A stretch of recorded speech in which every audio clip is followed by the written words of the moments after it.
كلمة التوحيد أنشأنا بها رجالا كلمة التوحيد أعلينا بها لواء كلمة التوحيد أنشأنا بها رجالا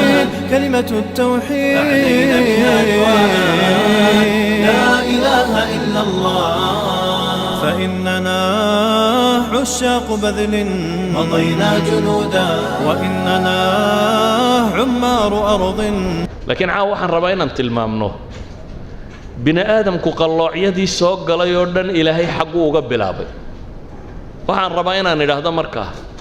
haddii xataa ay jirto wadooyin badan oo bini aadamka lagu hagi karo lagu islaaxin karo ta ugu gaaban ee ugu qumman ee ugu toosani waa tii Rabbi tilmaamay. سنعلي البنود فإننا عشاق بذل مضينا جنودا وإننا عمار أرض سنعلي البنود مضينا جنودا سنعلي البنود مضينا جنودا سنعلي البنود مضينا جنودا سنعلي البنود سنعلي البنود أينما كنا أينما صرنا قلنا لا إله إلا الله. السلام عليكم ورحمة الله وبركاته. waxaa jaamacadda Hargeysa oo martiya oo lecture kamila extracurricular activitieska jaamacadda inoo jeedin doona insha Allah Sheikh Haween Sheikh Al-Fadil Sheikh Mustafa Haji Ismail Harun. Sheikh intaan inoo bilaabin waxa kelmad soo dhaweyn ah inoo jeedin doona insha Allah gudoomiyaha jaamacadda Hargeysa Dr. Maxamuud Yuusuf Muuse. Bismillahir Rahmanir Rahiim. sida la idin tilmaamay caawa waxaynu soo dhaweynaynaa Sheikh Mustafa Ismail Harun oo kale wada garanaysaan la yaqaan waxa uu ka hadli doonaa topiga halka hortiina ku qoran marka waxaan jecelahay in aad loo dhageysto waqtiguna aad ayuu kooban yahay marka waxa la idinka baahan yahay dhageysi wanaagsan anshaxa iyo akhlaaqdana in la ilaaliyo inta ay socoto muxaadarada iyo kadibba aad baa u mahadsantiin sheekhan toos ugu soo dhaweynayaa waqtiga oo yar awgeed. Assalaamu calaykum waraxmatullaahi wabarakaatuh. Bismillah, alxamdulillah, salaatu wasalaamu calaa rasuulillaah. Allahumma wafiqna lima tuxibu wa tardaa. Wa bacd, wassalaamu Allaahi calaykum waraxmatuhu wabarakaatuh. bacd Allaahi subxaanahu wa tacaala waxaan u mahadnaqayaa maamulka jaamacadda iyo ardadaba iyo macallimiinta iyo shaqaalahoodaba fursadan laysiiyay aynan kelmad idhaahdo caawa kelmadaydu waxay ku saabsiisantahay caawa mowduuc u baahan wakhti badan laakiin aan isku dayaya inaan koobo waa mowduuc ku saabsan ahmiyat الtawxiid mudnaanta kelimatu tawxiid ay leedahay markaynu ahmiyadda ka warramayno waxaan ka warramaynaa adduunka maxay waxtar ku leedahay se sidee bay mudnaan gaara u leedahay aakhirana maxay waxtar ku leedahay see bay mudnaan u leedahay inta aanan ahmiyadda ka warramin waxaan si kooban u tilmaamayaa kelimatu tawxiid waxaynu odhan karnaa waa shicaaru diin shicaarku waa slogan waa astaanta ama cinwaanka diinta oo dhanba ilaahay subxaanahu wa tacaala diimihii xaggiisa ka yimi astaan iyo cinwaan waxa oo diintoo dhamma ay ku kooban tahay erayga kan waxa soo hadhay waa tafsiil ama waa sharax ama waa erayga iyo balballaadhintii hadduu yahay arkaanu liimaan waa aliimaanu billaahi waxdah waxa ka soo hadhoo dhammi waa wax isaga loo nisbaynayo aliimaanu billaahi wa malaa'ikatii wa kutubii wa rusuli walyowmi alaakhir wa bilqadari khayri wa shar waxoo dhammi waa waxyaabaha alla loo nisbaynayo laakiin asalku waa ilaahay rumayntiisa haddaynu arkaanulislaamka kale eegno wasaa'iluulcibaada waa qaabkii alle loo caabudayey haddaba erayga tawxiidka aan tilmaamaynaa markaynu idhaahno tawxiidka macnihiisu waxa weeyaan si kooban haddaynu tilmaamno waa ilaahay garashadiisa iyo ku dhaqankeeda alcamal billaah alcilmu billaah walcamalu lilah hada huwa tawxiid waa ilaahay garashadii iyo garashadaasi waxay sheegaysa ku dhaqankeed ama culammadu marar kale waxay ku tilmaamaan waa tawxiid almacrifa waalihbaat iyo tawxiid alqasd waa tawxiidka ku saabsan garashada rabbi isaga iyo sifaadkiisa iyo tilmaamihiisa iyo weynidiisa iyo qaybta ku saabsan adiga acmaasha kaa tegaysa xaggiisa qabanaysa waxaa laga yaabaa ardada dhigata kulliyaadka diiniga ah ama macaahidda ama masaajidda ama meelaha inaad in badan aragto iyadoo qolo tidhaahda tawxiidku waa mid qura qolo tidhaahda waa laba oo waa tawxiid almacrifa iyo tawxiid alqasd qolo tidhaahda waa saddex oo waa tawxiid alrububiya tawxiid aluluhiya waxaasi waa taqsiimaad fanniya tawxiidku waa midu waxaan oo dhammina waa qaab loo daraasaynayo taqsiim fanniya uun isagu weeyaan maxaa uu tahay eraygan macnihiisu ilaahay wuxuu u doortay tawxiidkaasi in uu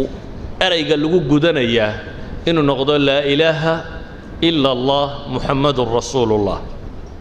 laa ilaaha ila allah laa ilaah ay laa macbuud cid xaq lagu caabudaa ma jirto aan alla ahayn ama ilaahay in cibaadada lagu keli yeelo waata qur-aanka ilaahay leeyahay afara'ayta man ittakhada ilaahahu hawaa ka warrama baa ilaahay leeyay ka ilaahiisa ka dhigtay naftiisu waxay doonto naftiisu waxay doontunbuu sameeyaa idan taasaa uu ilaaha baa ilaahay ku tilmaamaya qur-aanka ilaahay wuxuu ku tilmaamayaa was'al man arsalna min qablika min rusulina ajcalna min duuni الraxmaani aalihatan yucbaduun waxaad weydiisaaba ilaahay leeyay wixii rasuul hore aan soo diray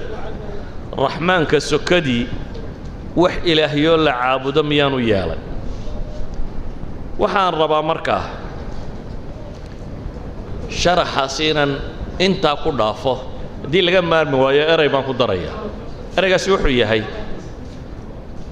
laynama odhan laa khaaliqa ila allah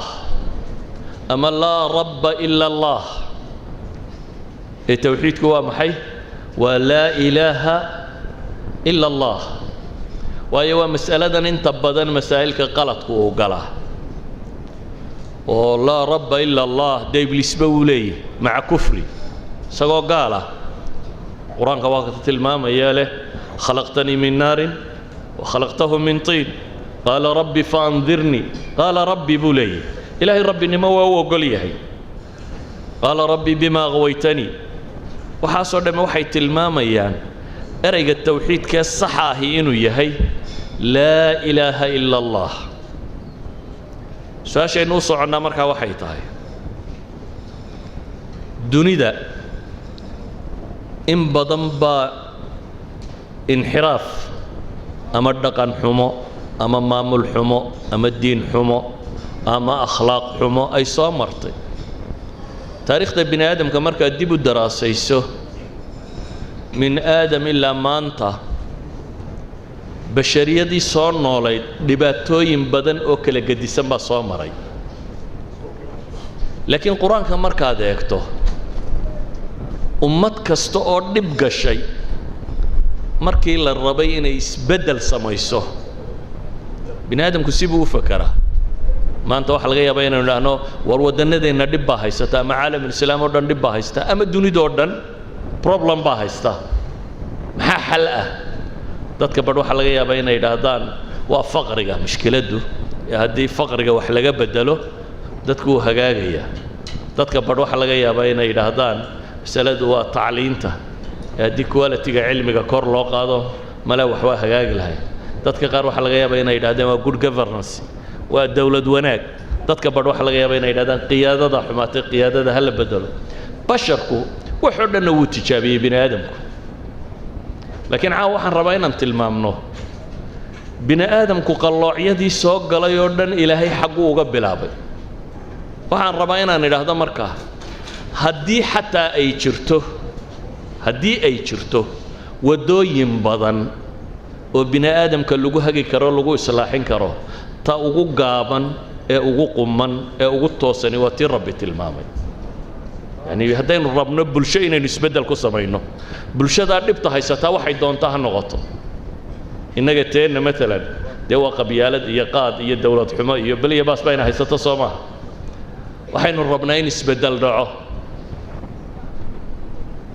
dhaco bulshadatan xagaynu ka bilownaa waxaa laga yaabaa jaamacaddu inay intaasoo research samaysay oo ku saabsan isbeddelkani xaguu ka imanayaa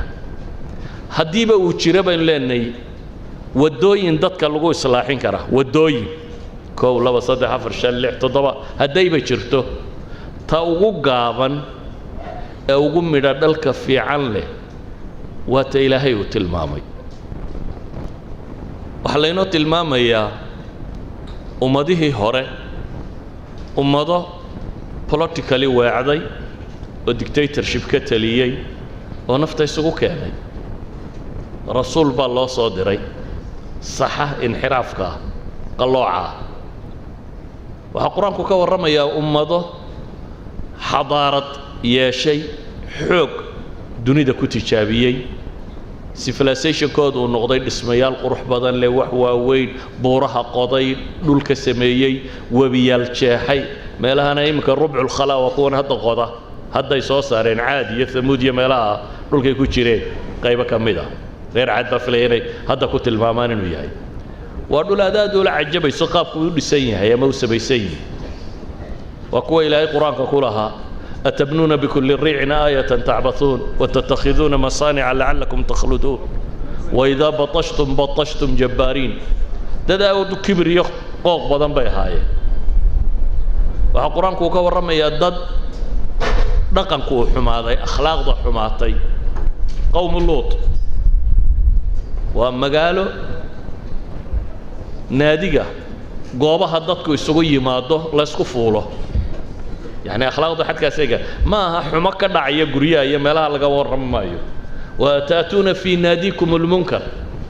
وقوبها الله يسوي ما دع عادي أي حماها كان كدعة حد كاسي أخلاقياتكم قاري وهقرانكم كورم إياه يعني هديب الله تلمامه انحراف بنا آدم قاله دمانتي وانا رنكرا قرآنك وحبك تلمامه لكن سيدا قصص كوما قرأ ما هالشيء كتير بدنا من دبا وحلت الماما مواضع العبر ومدة تاني انحراف كدي يسيد الله صحي هذا وحاص مصي الله صحه وددي أوجا منيدا لجو صحي إسبدل كسمايسي وودد التوحيد ولذلك القرآن كمر كذا أخرده يدا قضية أخلاقية يتاجن تهيب النبي يقول حكم بلا بيا توحيد يدا قضية نقالية يتاجن تهي ونمن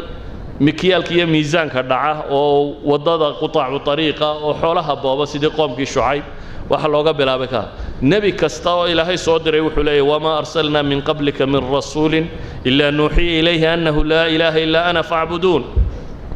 وإلى عاد أخاهم هودا قال يا قوم اعبدوا الله ما لكم من إله غيره نبي كستوى صدري وحليه ما لكم من إله غيره ولقد أرسلنا نوحا إلى قومه فقال يا قوم اعبدوا الله ما لكم من إله غيره نبي الله هود اعبدوا الله ما لكم من إله غيره نبي الله صالح اعبدوا الله ما لكم من إله غيره نبي الله شعيب اعبدوا الله ما لكم من إله غيره ولقد بعثنا في كل أمة رسولا أن اعبدوا الله واجتنبوا الطاغوت قرآنكم مركا وحينو الشيء أنبياء وقادة البشرية وآدنها هرموت كوغمضا الرب أدورتي إني بشر كإصلاحيان آخرية دون با نلوش أدون يا نلوش آخرة إنك واحد مدى أركتيه الرقلبات كي ريليجن كي وحاسية آخرة يقفك الروحية ننور اسمية يمالها إني دين تطي وليبا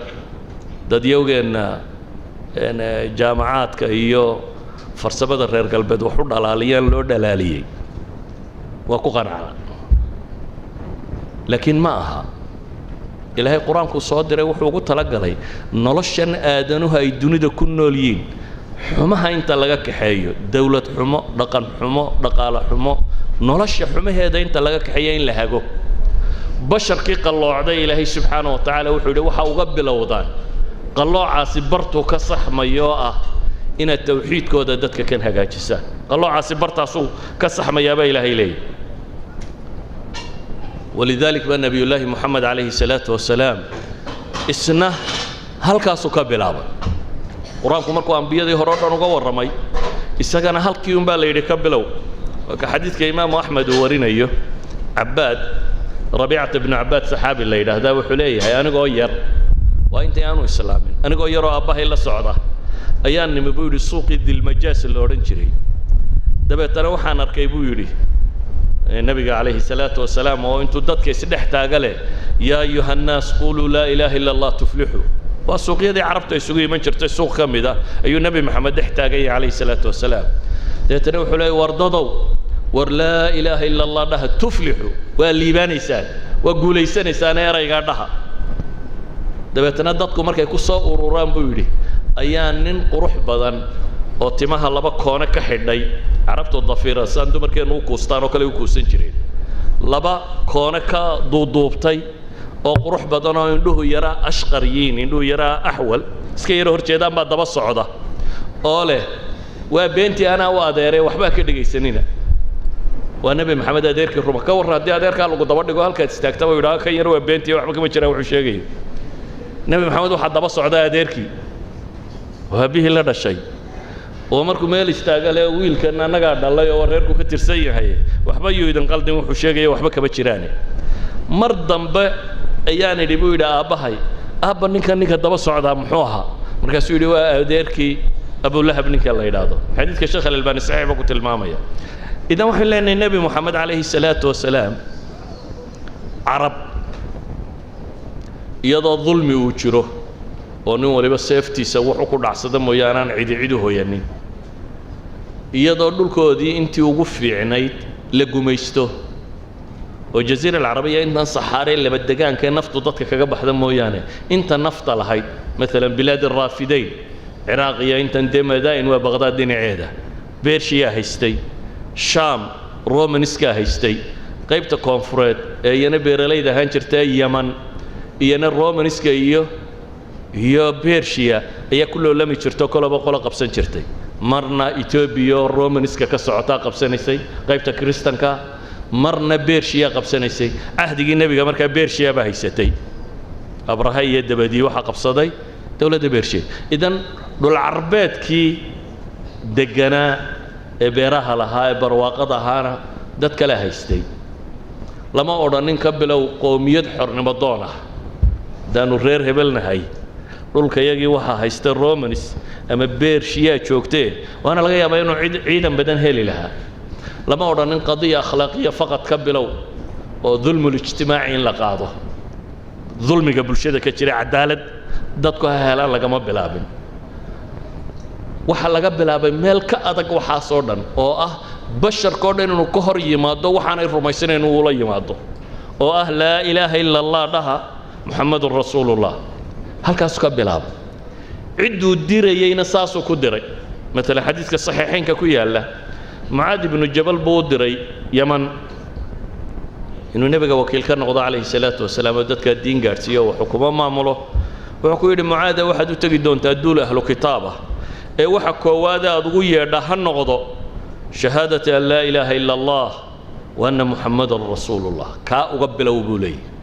hadday kaa yeelaan salaad u sheeg shan salaadood oo 24 saacadood lagu leeyahay hadday kaa aqbalaan inta dambe waa la tartiibiyey laakiin waxa la yidhi dadka markaad u tagto kelimatu tawxiid uga bilow ilaahay subxaanahu wa tacaala qur'aanka maalan suurad baa ku jirta la yidhaahdo suuratu naxl culamada badhna waxay ku tilmaamaan suuratu nicam suuradda nicmooyinka suuradda qaybteeda hore haddaad akhrido ilaahay baa gallad sheeganaya wuxuu nimcay ina siiyuu sheegaya xoolo abuurkeenna inuu ina abuuray xoolo inuu ina siiyey cirka iyo dhulka inuu inoo sakhiray anhaar iyo webiyaalin layna siiyey xidigaha kan iyo waxaan oo dhammi dee waa kuwan qoladan gaaleed baa waxay idhaahdaan markay ka warramayaan blue planetku sida human life-ka loogu sargooyey ayay waxay dhahdaan it's tailor made for men bay dhahdaan waa dawaar baa looga talay bini aadamka bay dhahdaan sida wax kasta oo dunida korkeeda dhulkaynu taaganay wax kasta oo yaala even ha noqoto ajraamta samaawiga cirka waxaa meera marayo waxaasoo dhammi waxay raad ku leeyihiin bay leeyihiin lisaalixina qur-aankuna wuxuu isticmaalaa era la yidhaahdo wasakhara lakum samaawaadka iyo cirka iyo waxaanoo dhan marka alla ka warramayo ereyga wasakhara isla suuraddaasi marka la soo taxo waxaasoo dhan ee ilaahay wuxuu odhanaya wain tacuduu nicmat allahi laa tuxsuuha ilaahay haddaa nimcooyinkiisa tirisaan afaman yakhluqu kaman laa yakhluq afalaa tadakkaruun ilaahay markuu waxaasoo nimcaa sheegayo halkaan uga socdaa waa maxay nimcada ugu weyne ilaahay ugu horraysiiyey waa tee ee suuraddu ka warramaysaa ilaahay wuxuu ugu horraysiiyey ينزل الملائكة بالروح من أمره على من يشاء من عباده أن أنذروا أنه لا إله إلا أنا فاتقون أن أنذروا أنه لا إله إلا أنا فاتقون وهي علماء يدادان أولى النعمة الله كقلت شكته وحوجوين كلمة التوحيد سادر أدد وحين نمعد دنيا التالي يردن أنت أنا كور من وحكور رمي inuu wadada sax ah dadka kan siiyo malaa'ig loo soo diray waxyi sida waxyi sheegaya la ilaaha illa allah sheegaya sawgada sufyaan ibn uyayna imaam ash-shafi'i sheekhiisiba wuxuu oran jiray ma an'ama allah ala 'abdin min al-'ibad ni'matan a'zam min an 'arrafahum la ilaha illa allah qof bin aadama ilaahay nimco ma siinin ka weyn inuu baray la ilaha illa allah laakiin dibta taagan ba waxay tahay kuwii laa ilaaha illa allah afka kala inay ceyd yihiin bay u haystaan waayo waynan garan laa ilaaha illa allah iyo qiimaha ilaahay ama waxay sheegaysay aynan si fiican u garanin quraanku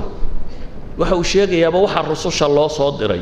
ee kutubta loo soo dejiyey oo dhameynay eraygan in la sugo inay tahay wama khalaqtul jinna wal insa illa liya'budun وما أرسلنا من قبلك من رسول إلا نوحي إليه أنه لا إله إلا أنا فاعبدون وحلو صادر مواكا بل وحق وقوي ما أنت الدنيا ده وحا مقاشان حقوق ده دمركا حقوق ده عرورتا حقوق ده بيئة حقوق ده دلنيرة حقوق ده سو وحا صدر ما مقاشان ما مقاشا عيد ولك ورمي إلهي حقيسة وحق قوله هدو صحمه وحن دمبور ما يصحميان وحن دم بدود قالي مايان هدو كاسي صحمه لا دمر با حقه دلميا ولا عرور با حقه دلميا ولا environment ka xaqiisu lumaya laakiin haduu kaasi lumo inta ka soo hadhawaa lagdan waa maalin boqoladii xoog badata maalin dumarka lagdo xuquuqdooda badata maalin ragga lagdo xuquuqdiisa badata maalin kuwa environmentalist-ka dawladda qabsada oo wax walba dadka waa ku ciriiriyaan idan waa xuquuq lagdanatan maanta dunida taala ama nabi maxamed alayhi salaatu wasalaam isagoo mucaad bin jabal dameer yar la saaran cufayr la yiraahdo ku yiri war mucaadow ya mucaad markaasuu yiri labbayka wa sa'dayka ya rasuul allah hadana nabigu ma jawaabin waa la iska socday saacad markii la socday hadana yiri ya mucaad markaasuu sidii dambe ku jawaabay markaasuu hadana iska socday nabigu waxa uu sheegay ayda culimada tarbiya wuxuu rabay nabigu inuu ninkani wada dhaga noqdo wartala waxaanu nabigu soo waday lagu celcelinaya waa maxay markii dambe wuxuu ku yiri tadri ma xaqqullahi ala al-ibad warta ilaahi xaqiisa ma taqaana dadka ilaahi xaqiisa ma taqaana buu ku yiri saxaabadu waxay garanayaan iyo waxaanay garanin ba cilmi kororsi iyagoo raba ay waxa jiray ilaahi rasuul baa og دبتنا النبي وحكوا لي حق الله على العباد أن يعبدوه ولا يشركوا به شيئا حق إلهي دتك كلية هدو صق من الله شيء صق ما يسا وحويان إني إلهي عابدان كاليجي وأنا عدنا وشريك يالين حلقة بين السويدين السو ده قرني كلمة دنيني قرآن كو قرانتي قرني إنه أحاديث النبي كو قرانتي لكن هاو سيده بي سوليوشن ugu tay problemskeena dhaqaale iyo problemskeena ijtimaaciga iyo problemskeena dawladnimo iyo sidee bay ugu tahay علينا isbedelada dunida ka dhacay taariikhiyan marka la baaro isbeddelkii nebi maxamed iyo saxaabadu sameeyeen calayhi salaatu wasalaam radia allahu canhum muddo kooban lamaartay ninkii la odhan jiraa wuxuu tilmaamayaa waxay yidhaahdaan waa isbeddel yacni taarikhyahanadu runtii meel gaara ugu calaamadsan waayo marka la eego dadkaasi resourceka ay haysteen yani markaad qoladiina jaamacadaha iyo project balaanka markaad samaynaysaa maxaad tidhaahdaan shaqa marka lagu diro marka koowaad waxaad soo samaysataa project balaankaaga resourceka aad u baahantahay ka warran haddii lagu yidhaha dunida keligaa ka hortag resourceka aad u baahantahay waa intee nebi maxamed keligii baa la soo diray waxaana la yidhi dunidao dhan ka hortag waxaa lagu soo diray dunidao dhan si uu uga hortago muftaaxa bini aadamka lagu furaa la siiyey meel baa jirta bini aadamka haddii la furo that's all wixii dambe si fudud ay u soconayaan hadday se furmi weydo ay adagtay waxa dambe inay si fudud u socdaan waxaa laga yaabaa qur-aanku waxaynu leenahay markaad akhrido inxiraafaadkii bini aadamka soo maray ee taariikhda bini aadamka ee qur-aanku ka warramay wuxuu daawo uga dhigay ucbudullaha maa lakum min ilaahin hayru xataa mushkilaadka carruurta soo mushkilaad tarbawiya kama cabanno qur-aanku wuxuu ka warramayaa nin la yidhaahdo luqmaan alxakiim ilaahay leeyahay xikmad buu siiyey ilmihiisii uu dhalay buu waaninayaa waanada luqmaan xaguu ka bilaabay waid qaala luqmaanu libnihi wahuwa yacidu yaa bunaya laa tushrik biاllaahi ina ashirka ladulmun cadiim markuu rabay ilmahani mustaqbal saxan inuu yeesho wuxuu ugu horraysiiyey tawxiid kadib buu ugu xigsiiyey cibaadaadka say u kala mudnaayeen salaad iyo wixii soo raaca kadib buu ugu xigsiiyey qadiyat alakhlaaq iyo bini aadamka sida loola dhaqmo dadku inta badan tusaalayaashay wax ku fahmaan wakhtiguna wuu kooban yahay aan dhowr tusaale bixiyo tusaaleaan ku bixinno weliba mushkila ijtimaaciya social problem aan tusaale ka soo qaadna cahdigii nebi maxamed iyo qarniga labaatanaad laba tajribo dhacay saddex tajribaynu markaasi dhinac dhigaynaa saddexdaa tajribo mid waxaa sameeyey nebi maxamed calayhi salaatu wasalaam iyo saxaabadiisii aan waxba gacanta ku hayn dowlad xooggan wadan dhaqaale wadan aqoon jaamacadeed iyo baabkani aanay jirin mujarad waxyiga xagga alle uga yimi iyo wixii maankoodu siiyey bay haysteen iyo baynu si dhinac dhigaynaa dowladda dunida ugu dhaqaalo badan ugu cilmi badan ugu dee maanta hoggaamisa waa dowladda maraykan soo maaha dowladda maraykan mushkilad bay ka cabatay khamri mushkilat alkhamr mushkiladda khamriga ah waa la daraaseeyey dabeetana aqoon-yahankoodii wuxuu soo saaray khamrigu inuu boysin yahay bulshadana inuu baabi'inayo khamrigaa in dadka laga joojiyo dacaayad baa loo sameeyey waa la sharxay dabeetana ummaddii waa la qanciyey inuu khamrigu xun yahay waxaa la yidhi ha la qaado iftaa caama waddanka maraykan oo dhan ha laga qaado dadweynaha la weydiiye khamriga ma joojinaa dadweynihii maraykan oo dhan baa aqlabiyadii waxay tihi khamriga ha la joojiyo dabeetana kayskii congreskaa la geeyey congreskaa isna u qaaday isna wuxuu isku raacay in la joojiyo kadib baa waxaa qadiyaddii la geeyey senatorska iyana waxay isku raaceen in la joojiyo madaxweynuna wuu saxay waxaa la qaatay go-aankani inaanu noqonin qaanuune inuu noqdo dastuur dastuurka maraykanku founding fatherskii baa qoray odayadii maraykan ee bahalka waddankan isku kabkabay ayaa qoray way yartay waxa lagu daray sidiisii baa loo ilaaliyaa waxaa jira markaa waxay amendments yidhaahdaan oo ay ku dardaraan intaas oo boqoloo sannadood iyadoo soo jirtay ayaa kani waa amendmentkii 18aad wax ku darkii 18aad weeyaan waxaa la yidhi qadiyadda tan qadiyad historia laga dhigo dabeetana statesko dhan waa ku compulsory in sidaa loo raaco waxaa laga dhigay qadiyad historia waddanka maraykan markaa wuxuu isku raacay aqoon hadday tahay inuu xun yahay ra'yi dadweyne hadday tahay inuu xun yahay dowladda iyo maamuladeedii hadday tahay inuu waxaasi xun yahay go-aana baa la qaatay January 1919 ayay go'aan dawladdu qaadatay in waddanka Maraykan khamriga laga mamnuuco si khamriga loo mamnuuco bay yidhaahdeen kow waa in lagu daraa waxbarashada from elementary school ilaa iyo jaamacad waa maaddo la dhigo khamriga iyo sunnimadiisa iyo dhibtiisa alcoholka iyo problemkiisa waxaa la dhigayaa ilmaha dugsi hoose ku jira looga bilaabaya ilaa iyo intuu jaamacad ka baxaya la dhigayaa waa maaddo la dhigo inta badan dawladuhu markay rabaan inay wax bedelaan imika مثلا dawladdan yar ee Jabaaniska la yidhaahdo waxay yidhahdaan isbedeladeedan fiican waxay ku samaysay waxa ka mid ah maadda jirta la yidhaahdo moral education waxa la dhigaa from kindergarten-ka laga bilaabo ilaa iyo jaamacadda intuu ardaygu ku qalin jabinay maadadaasi way socotaa waa la dhigaa waxay leeyihiin insaan baanu soo saaraynaa markaanu bini aadam soo saarno ayaan wax soo saar yeelanaynaa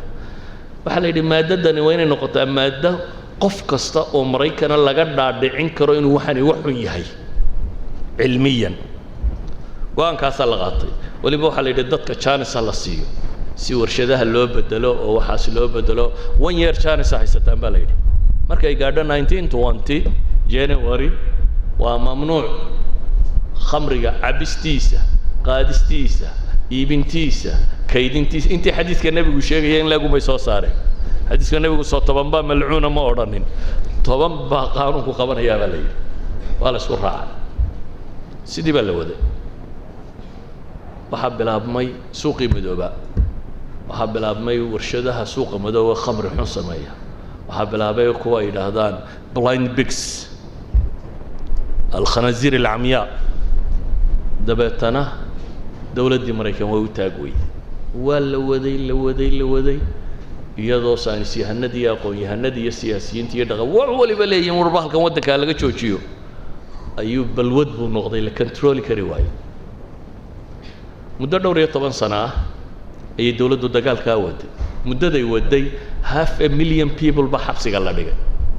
waliba waxay leeyihiin 10% ma aha dadkaasi dadkii dambiilayaasha ahaa 500,000 ayaa Maraykan khamri iyo cabistii iyo wixii ku saabsan u dhigay waxay yidhahdeen ijraamkii ka dhashay 200 oo qof baa dil lagu xukumay Maraykan oo dilku in maxkamadda dil qaada wax yar ay tahay ijraamkii iyo crimeski ka dhashay khamriga 200 oo qof ayaa dil lagu qaaday laakiin dawladdii waxa u caddaatay statistics-kii soo baxay dambe waxay sheegayaan khamri cabkii waddanka uu sii kordhay noocii khamrigu uu sii xumaaday dadka indhabeelay dadka yani wood spirit-kii iyo dee kuwan ethyl iyo methylkii kii dee qaldanaabaa dadku ka dhargeyle baalka suuq madow baa lagu samaynayaa dabeetana indhala-aantii iyo wadna istaagii iyo baliyo baaskii xanuunadii ka dhashay baa ka tira batay waxa dhacday markaasi waxa la yidhi dhibta taagan maxaynu samaynaa waxay noqotay dawladdii Maraykan in dib u fadhiisato amendment dambe oo dastuuriya in la soo saaro oo khamrigu miyuu fiican yahay maya ee waxa weeyaan dawladdu way u taag weyday khamri inay controlsho therefore federal state-ku wuxuu la hadhay qaanuunka sheegaya inaan qof sakhraasani gaadhi kaxayn karin ama mashiin kaxayn karin ama waxa intaa federal state-ka leh wixii ka soo hadha bay yidhaahdeen statesku wixii ay doonaan ha ka gaadhaan gobol waliba wixii uu doonayo waxaa ku xukumo anyhow sidii maalinba in loo sii daynayay dee wadciga maanta joogu khamrigu gaadhay berrina xashiishaddaa ku xigaysa waa hubaalayana inay fasaxmi doonto anyhow dawladdii Maraykan xoog iyo cilmi iyo dhaqaale iyo power iyo waxay lahayd oo dhan markay isku dartay way joojin kari weyday balan tajribada qabanno qoladii laa ilaaha illa allah ka bilowday iyaga maxaa dhacay nabi maxamed calayhi salaatu wasalaam jaahiliyadii ka horreysay ee carbeed kow khamriga wax fiican bay u haysteen oo cunnay u haysteen oo dee gabayada carbeed haddaad aragto 3 shay bay ku bilaabaan iftitaaxa gabayga lagu furto waa khamri iyo naag iyo faras ninka gabyaagii hadduu 3daa tilmaami waayo dee gabyaa ma aha saa daraaddeed waxay ahaan jirtay dee shay waxay yidhaahdaan meelaha khamriga lagu cabo oo khamradu taajir baa la odhan haddaad taajir maqasho bay yidhahdeen casruljaahiliya waa ninka khamriga ka baax mushtareeya wax kaloo suuq sidaa u leh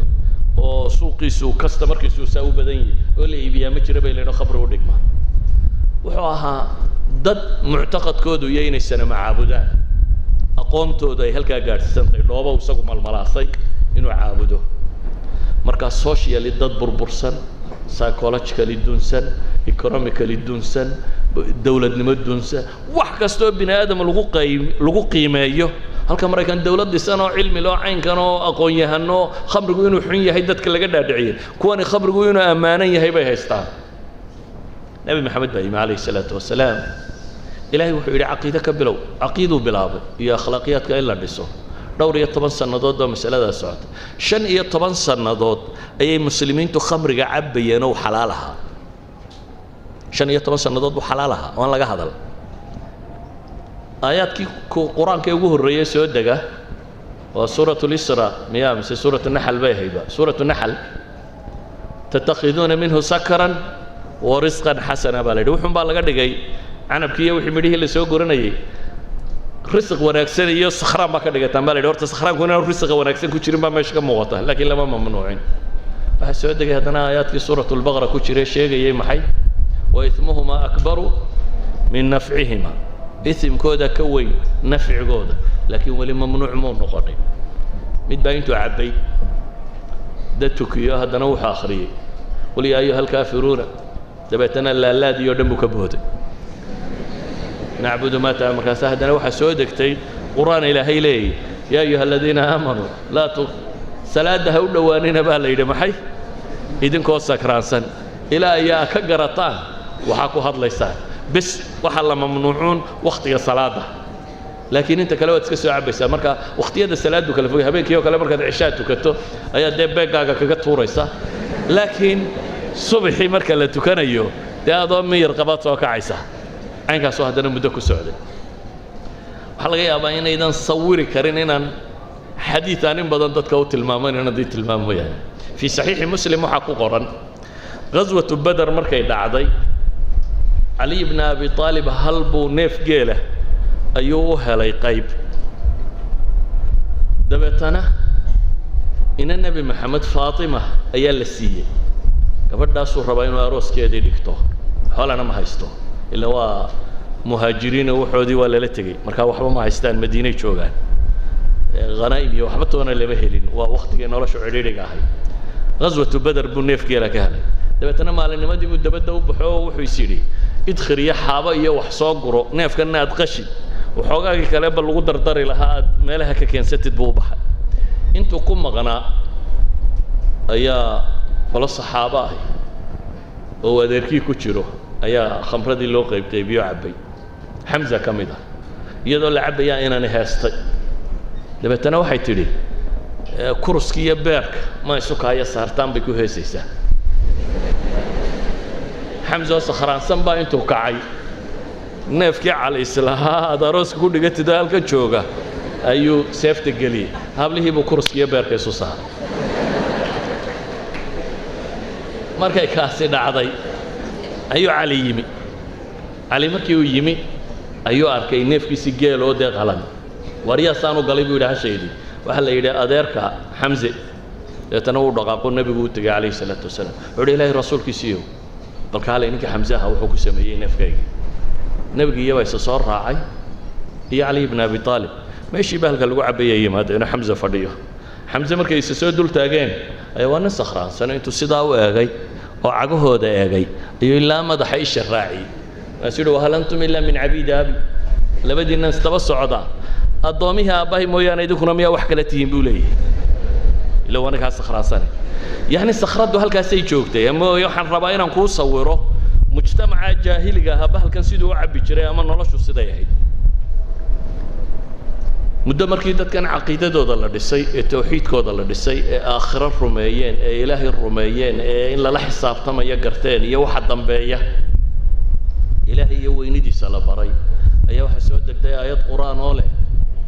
inama alkhamru walmaysir la tilmaamay fajtanibuuhu un la yidhi ka dheeraada markii la yidhi saxaabadu waxay leeyihin qof damboo beeg sidaa u hayay ma liqin bay yidhahdeen qof waliba wuu quba. magaalada madiina dee bahalku tijaarad buu ahaa. magaalada madiina waxaa la yidhi khamrigii la quba togog rogay. u fiirsa hadda dadku waxay rumaysnaayeen. dabeetana nebiga u yimaada qolaa u timid waxay dhaha ilaahay rasuulkiisiiyow dee khamriga kan agoon baa lahayd ila bahalkii tijaaradii buu ku jiraa agoon baa lahayd dee aan u caddayna bay yidhahdeen ilaahay rasuulkiisiiyo agoonta xoolahoodii ha laga soo saaro wuxuu nebigu yidhi quba haddaba xoolo agoomeed quba buu nebigu yidhi waa la quba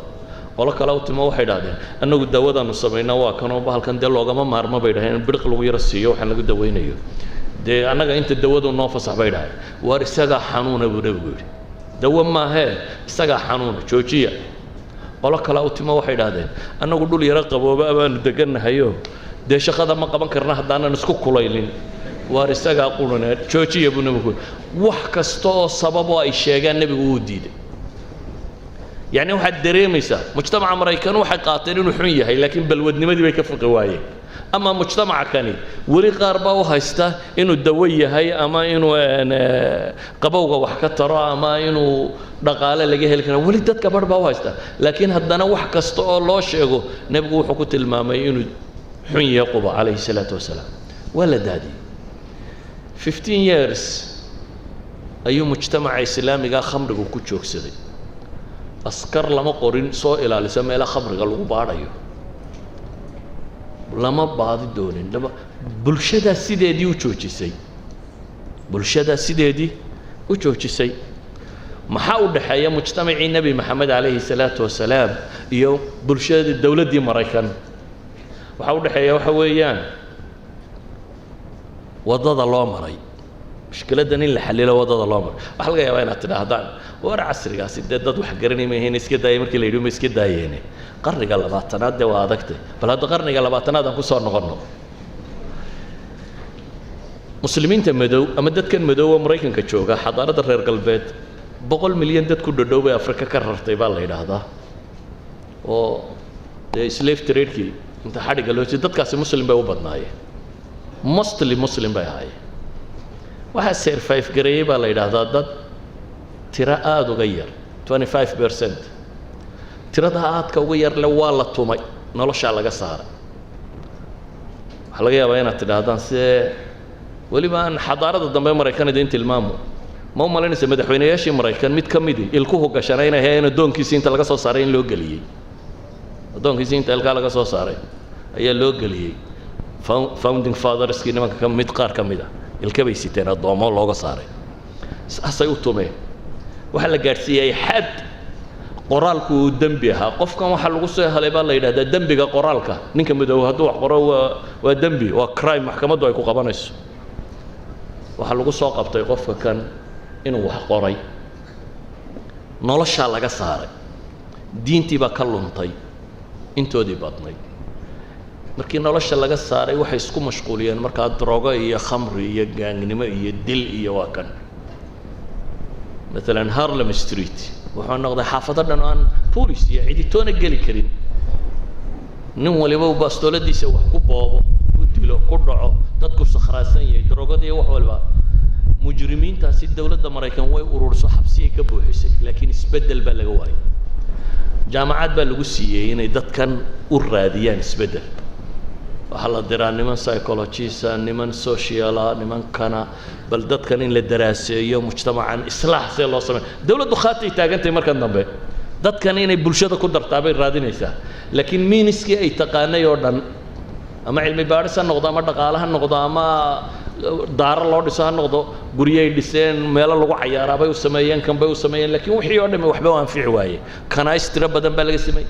دت كي حل بلواي dadkii oo noocaasiya markii dambe waxa islaamay afraad ka mid ah oo islaamka fahmay dabeetana xabsigay galeen xabsigay ku islaamay gaangiskii marka hore dawladda iyo systemkeedii markii dambe waxa la qoray dadkan inay leeyihiin psychopathy waa marda nafsiyiin war dadkani way bukaan baa la yidhi khalaas dawo ma leh waa dad xanuunsanaya ayaa la qoray nimankii la yidhi waa dad xanuunsanaya ayaan niman ka mid islaameenoo mujtamacii bay ka dhigan andaf mujtamac jooga jeelkaba maxay sameeyeen kelimatu laa ilaaha illa allah bay ka dhaadhiciyeen tawxiid bay ku guulaysteen tawxiidka markay si dhaba uga dhaadhiciyeen bay ka tageen khamradii iyo qurunkii iyo waxa kan iyo waxaan oo dhan dhaafeen tajribo nin soomaaliyeed uu sameeyaan idin siiyo waxaa jira nin doctor cabdilqaadir la yidhaahdo doctor reer burca وجامعات كمريكانكا جامعات كمدور ريسيرشر كاها بل waxaan rajaynayaa jaridada ugu weyn ee cilmiga beeraha inuu editor mid kamid ah editorskooda inuu ku jiray isagoo jaamacadda jooga ayaa waxa u dhow xabsi juvenile-ka lagu xidho dadkan madmadow iyo waxa rabshadii markay badatay xataa underage-ka waa la xidhaa xabsi ay leeyihiin 16 jirrada iyo toddoba kuwaasi xabsiyo gaar ay leeyihiin xabsiyada dhalinyarada jaamacadda agteeda ku jiro isaga tagay xabsigii buu iska wacwaadiyay dabeetana qaar baa islaamay kuwii islaamay ayaa dhaqankoodii isbedelay qoladii jeelka u timo waxay yiraahdeen war kuwii yaryara waxaad ku akhridayba way isbedeleen aan maalin ku siinay kaale aniga isaga iga sheekeynay wuxuu maalinta sabtida iyo axadda waxaan qabto ma hayo meeshu waa meel aan Soomaaliya cid kale toona deganayn jaamacadii iyo waxeedii uu ka daalay maalintaas aan isaga tagaa buu yiri kuwan yaryar soo wacdiya islaamka oo sharxa in baa uu islaamtay intii baa fiicnaatay qoladii jeelka waxay ka codsatay inuu barnaamijkan ku wado barnaamijkii markuu socday kontaneeya islaamay kontankii waxay noqdeen dad qumman oo khamro iyo droga iyo rabshad iyo problemkii oo dhan joojiyay state-ka New York baa markaa u yimid doctorkii isagoo jaamacadiisa jooga waxa la yidhi dhageyso waxaanu ku siinaynaa shaqo ka fiican tanaad haysatee jaamacadda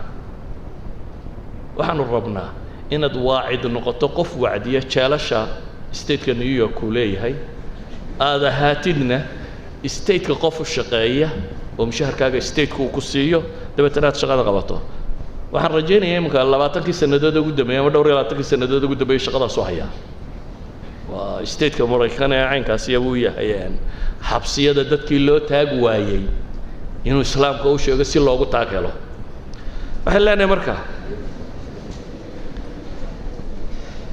haddaynu rabno inaynu isbeddel bulsheed samayno asaynu muslim nahay waxaynu u baahannahay inaynu kitaabkan qur-aanka dib ugu noqono si fiican u garanno waxaynu u baahannahay inaynu garanno taariikhdan ilaahay qur-aanka uu kaga warramaya bini aadamkii hore qalloocsamaya sidii ilaahay u saxay waxaynu u baahannahay inaynu garanno waddada ugu dhow haddiiba ay jirto su-aasha u fiirso xataa hadday jirto waddooyin badan oo wax lagu islaaxin karaa ta u dhow ee u gaaban ee isbeddel dunida ka samaysay less than 50 years Soomaaliya misay dawlad ahayd 60 maxaa ka dambeeyay hadda Soomaha waxaan laba garanayno 70 sanadood Soomaha wax walbana waynu tijaabinay Soomaha dimuqraadiyad baa la tijaabiyay dabeetana la yidhi ma fiicna shuuciyad baa la tijaabiyay waxa la yidhi ma fiicna jabhadnimo la tijaabiyay waxa la yidhi ma fiicna qabaa'il baa la tijaabiyay reer hebel waa ma fiicna laan baynu ku wadnaa ka sii dartay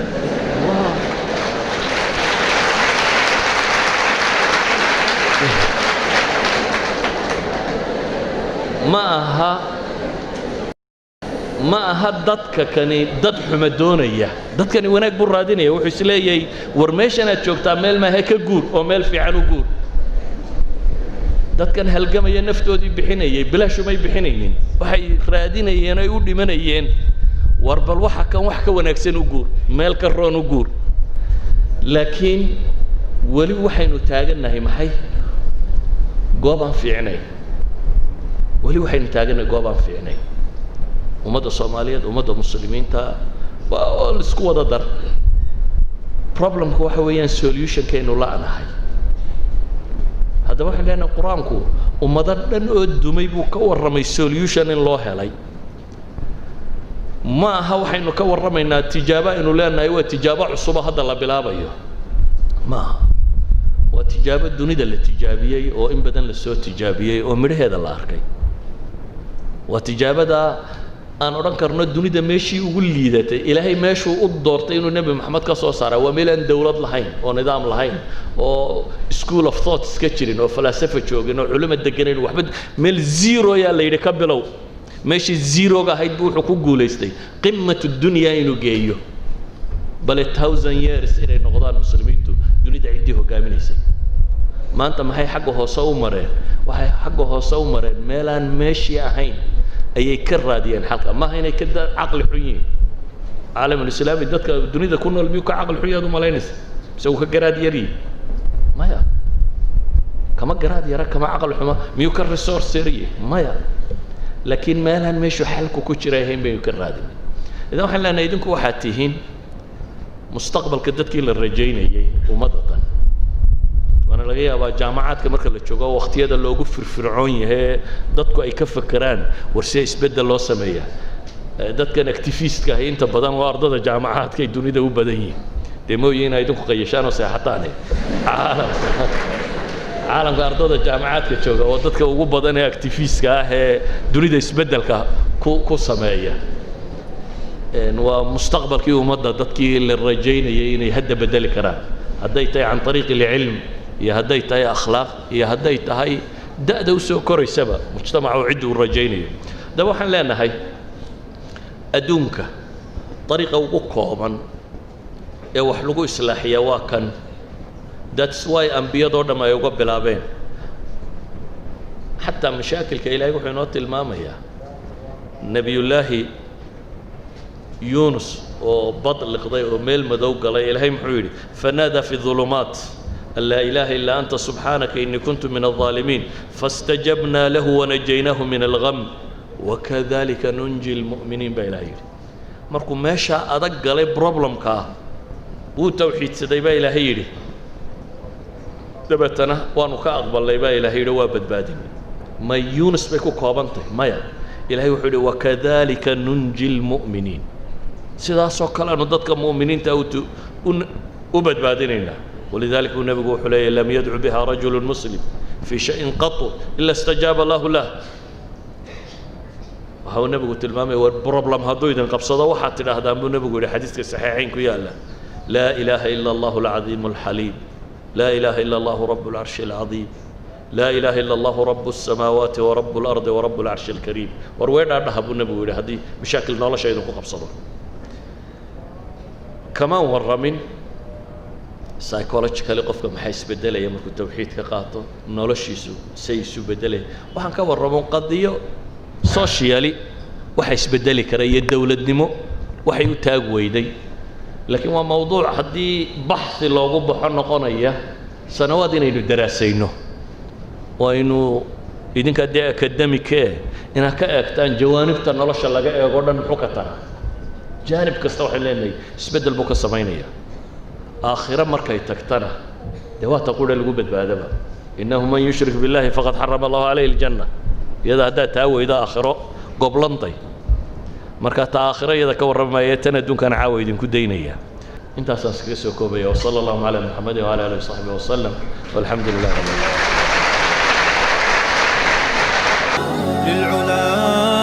جنات ربي لا تريد كسولا للأمام زمرة الحق فالطريق طويلا للعلا جنات ربي لا تريد كسولا فالطريق طويلا لا تريد كسولا فالطريق طويلا لا تريد كسولا فالطريق طويلا لا تريد كسولا